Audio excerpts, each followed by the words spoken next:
Good day everyone! Welcome! My name is Loretta Atamarsa, your instructor for UM 2 with the description Philosophy. For today's video, we will talk about existentialism and the meaning of life. For today's video discussion, everyone is expected to examine the uniqueness of existentialism compared to other existing philosophical concepts. And so let's start! Again, welcome to another interesting topic. This video discussion is about existentialism and the concept and principles that supports it. It will also talk about different philosophers and the practicality of such philosophy.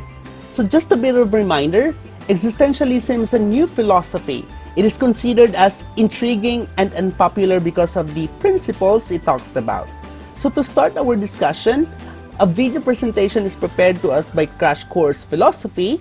Here, let's watch this. Crash Course Philosophy is brought to you by Squarespace. Squarespace, share your passion with the world. What gives your life meaning? God, love, money, work, fan fiction, football, shopping, Sherlock. You might have your own personal sense of purpose in your life, or maybe you're hoping this course will help you find one. Or you might believe that you were created with a certain essence as a human being, with a purpose given to you by God. Whatever the case is, no one would fault you for wanting your life to have meaning. A sense of meaning is something that we all crave, maybe even need. And as we move out of our unit on the philosophy of religion, we should spend some time talking about how we understand our lives as being meaningful. Because when you think about it, a lot of us devote a ton of energy to the task of finding meaning in our lives. Maybe you find it through religion, or by fighting for social justice, or educating others, or seeking beauty in artistic expression. No matter how you do it, there's a group of philosophers, the existentialists, who say that any or all of these things can give your life meaning. But at the same time, they say none of them can.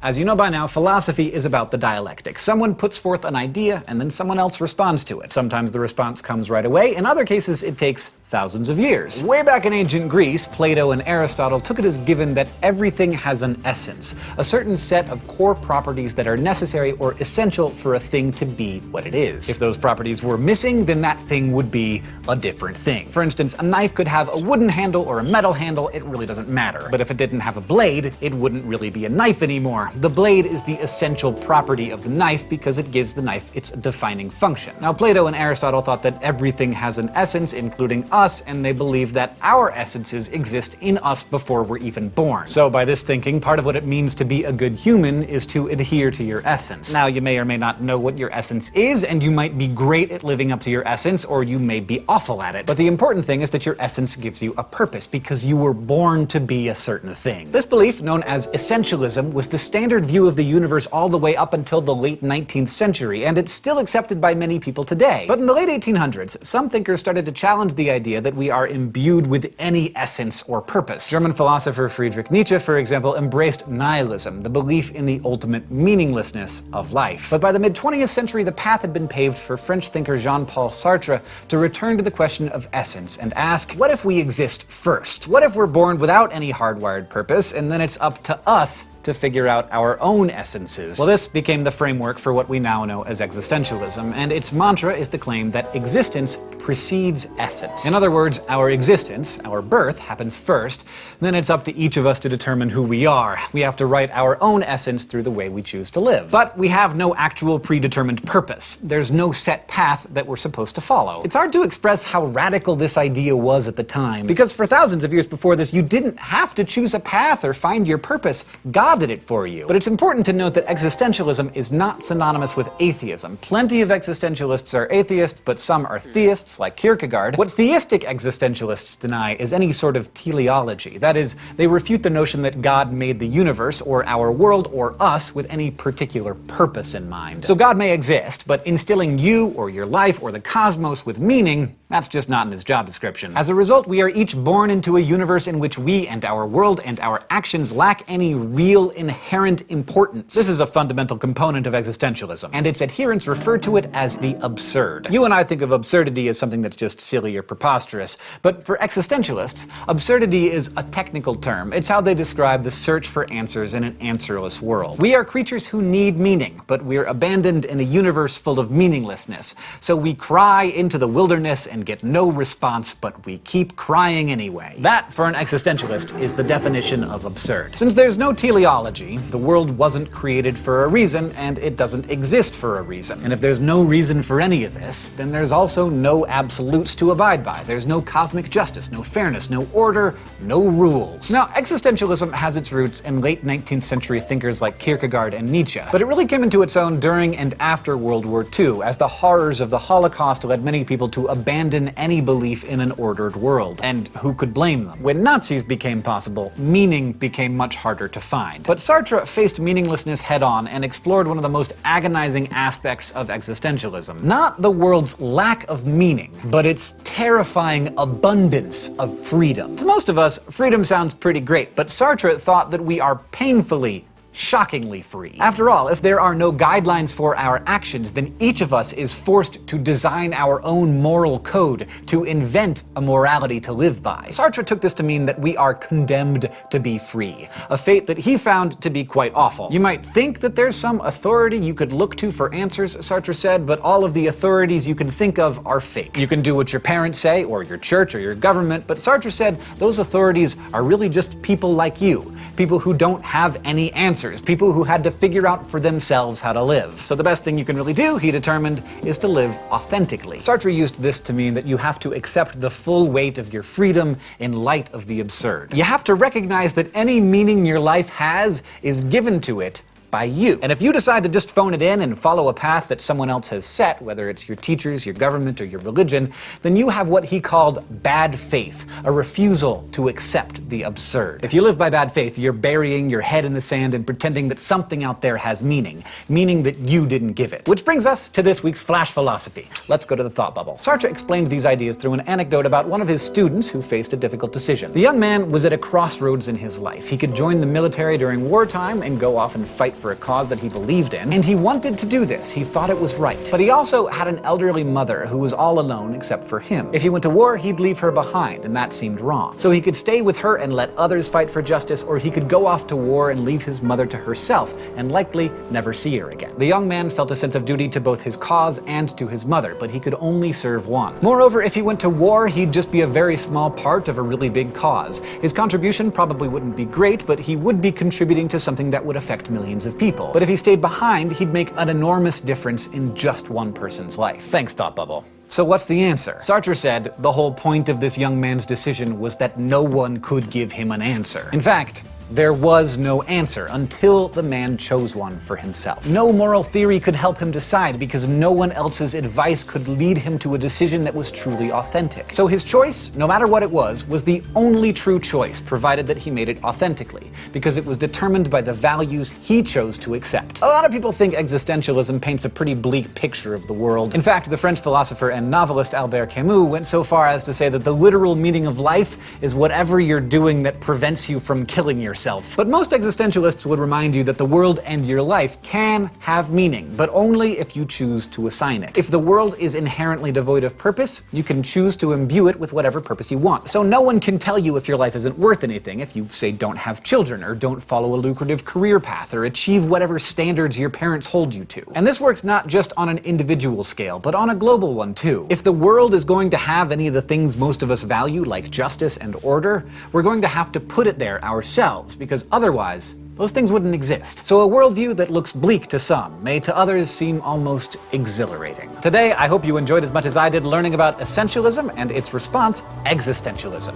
We talked about Jean-Paul Sartre and his ideas about how to find meaning in a meaningless world. This episode was brought to you by Squarespace. Squarespace helps to create websites, blogs, or online stores for you and your ideas. Websites look professionally designed regardless of skill level, no coding required. Try Squarespace at squarespace.com/crashcourse for a special offer. Squarespace, share your passion with the world. Crash Course Philosophy is produced in association with PBS Digital Studios. You can head over to their channel to check out amazing shows like The Chatterbox, PBS Spacetime, and PBS Idea Channel. This episode of Crash Course was filmed in the Dr. Cheryl C. Kinney Crash Course studio with the help of all these awesome people, and our equally fantastic graphics team is Thought Cafe.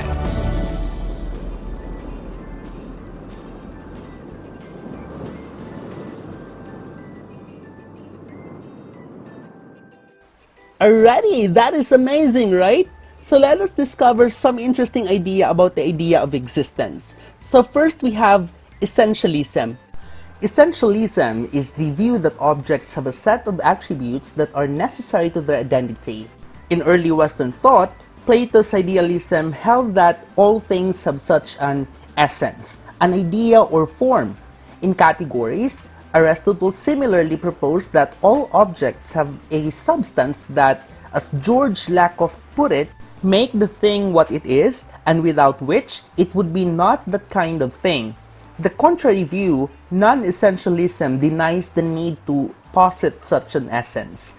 In ontology, the view that some properties of objects are essential to them. So the essence of a thing is conceived as the totality of its essential properties. Theories of essentialism differ with respect to their conception of what it means to say that a property is essential to an object. So the concept of an essential property is closely related to the concept of necessity, since one way of saying that a property P is essential to an object O is to say that the proposition O has P is necessarily true. So a general but not very informative way of characterizing essential properties is to say that a property is essential to an object if the object cannot lack the property and still be the object that it is. Properties of an object that are not essential in this sense are said to be accidental. Now, while on the other hand, existentialism is a philosophy that emphasizes individual existence, freedom, and choice. It is the view that humans define their own meaning in life and try to make rational decisions despite existing in an irrational universe. So it focuses on the question of human existence and the feeling that there is no purpose or explanation at the core of existence. It holds that as there is no God or any other transcendent force, the only way to counter this nothingness and hence to find meaning in life is by embracing existence. So essentialism, in the broader sense, is a 20th century philosophy that is centered upon the analysis of existence and of the way humans find themselves existing in the world. So the notion is that humans exist first and then each individual spends a lifetime changing their essence or nature. Therefore, existentialism believes that individuals are entirely free and must take personal responsibility for themselves. It therefore emphasizes action, freedom, and decision as a fundamental and holds that the only way to rise above the essentially absurd condition of humanity is by exercising our personal freedom and choice. And in simpler terms, existentialism is a philosophy concerned with finding self and the meaning of life through free will, choice, and personal responsibility. The belief is that people are searching to find out who and what they are throughout life as they make choices based on their experience, beliefs, and outlook. And personal choices become unique without the necessity of an object form of truth. So an existentialist believes that a person should be forced to choose and be responsible without the help of laws, ethnic rules, and traditions. And with theistic existentialism, it is an approach to existentialism that relies on the existence of God. Theistic existentialism maintained that the universe does not have inherent meaning, but in order for one to realize that meaning, they must develop knowledge of God. Ultimately, in theistic existentialism, the pursuit of meaning results in finding or creating meaning in God. And so the absurd refers to the conflict between the human tendency to seek inherent meaning in life and the silent answer of the universe in which a harsh truth arises that there is no inherent meaning in life.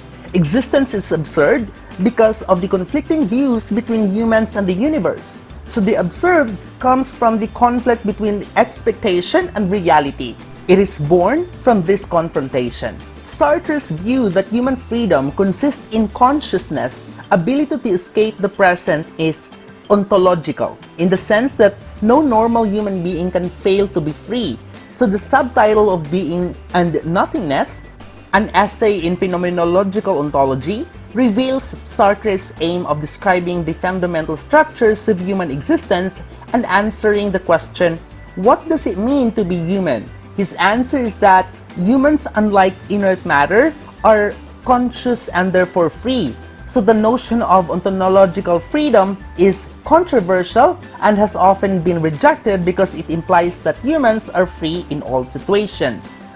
And for Sartre's on living authentically, existence precedes essence. In other words, the human being first comes into existence and then continually defines himself, rather than coming into being with an already given nature. So for Sartre, authenticity requires taking full responsibility for our life, choices, and actions. Therefore, the anxiety or angst, which results from our realization of our own inescapable freedom, is an integral part of authentic living. However, it should be emphasized that the individual's freedom is constrained by nature and society, as well as by their own limitations. Alrighty, and that is the end of our video discussion about existentialism as a philosophy. Thank you for watching and see you guys in my next video. Goodbye!